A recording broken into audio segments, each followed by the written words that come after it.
في العالم الحديث البنية التحتية كتبين على التقدم والحضارة ديال الدول، وهي اللي كتخلي الدول تجيب استثمارات تفتخر قدام الدول. البنية التحتية اللي كتخلي التواصل، البيع والشراء، التنقل ديال الناس والسلع. داكشي علاش الدول ديما كتنافس باش تطور لأبعد حد من البنية التحتية ديالها. في هذا الفيديو غنشوفوا اغرب البنيات اللي تصاوبات، شي حاجه اللي شحال هادي كانت مستحيل انك يمكن تخيلها. نفق بحر المانش ما بين فرنسا والانجليز، اللي كتعتبر من بين اطول الانفاق اللي كاينين في العالم. كيدوز تحت البحر على طول تقريبا 50 كيلومتر، وكاين 75 كيلومتر تحت سطح البحر. تصاوب في 1994 وبمساهمه ديال 10 ديال الشركات، 5 فرنسيه و5 بريطانيه، باش حتى دوله ما تقول انا اللي صوب. هذا النفق كيسمح بمرور السيارات الناس في حاملات بحال التران.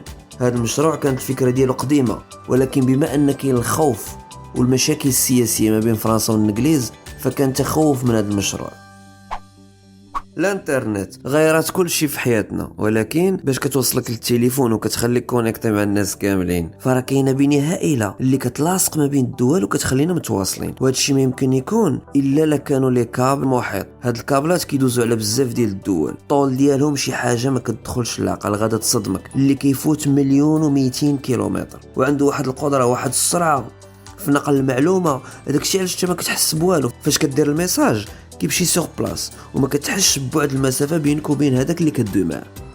دابا السؤال، كيفاش كيانستاليو هاد الكابلات تحت البحر؟ في الحقيقه كاينين باطوات هما اللي كيهزوا هاد الكابلات وكيحطوهم وكيلوحوهم وكيانستاليوهم. هاد الكابلات مصوبين بواحد الطريقه صحاح، ما كيخسروش، ما كيتاثروش بالماء، ما كيتاثروا حتى شي حاجه. ولكن بعض المرات كيطراو فيهم اعطاب وكيطراو فيهم مشاكل. هنا كيدخلوا غواصين تقنيين وكيكونوا بعض المرات مرافقين بالفيديو ا ديستانس، وهنا كيصاوبوا الكابل وكلشي مزيان وحنا كنتكونيكت. الصراحه حتى واحد ما كره شي نهار يهز دارو يبدل الجو شويه. هاد النوع من الديور كاينين وغتكونوا كتعرفوهم، خصوصا في امريكان، يعني منازل متنقله كتقدر تهزهم بواحد الرموك وكديهم لبلاصه اخرى. ولكن الفكره اللي غندويو عليها دابا، واحد الشركه مشاو بعيد داروا شي حاجه كتار من هذا الشيء، هو انهم بغاو يحولوا الشركه ديالهم. تخيل معايا دابا انت شركه مبنى كبير كيوزن الاطنان غادي تحولوا. في الاول هما بغاو يكبروا من المبنى ديالهم، دونك الفكره الاولى اللي كانت هي انهم يريبوه ويعاودوا يبنيوه. ولكن المشكل هو ان غادي يضيعوا بزاف ديال الفلوس والخدمه غادا توقف. هنا غيخرج واحد المهندس وغيجيب واحد الفكره في الاول حتى واحد ما دخلت ليه الراس. هي قال لهم في عوض ما غنريبوا المبنى غادي نحولوه. وهذا الشيء اللي غيوقع فعلا، غيقدروا انهم يحولوا المبنى ب90 درجه وغيربحوا ليسباس فين غيكملوا البناء ديال المقر ديالهم، وهكا ربحوا الفلوس وربحوا الوقت وبخير.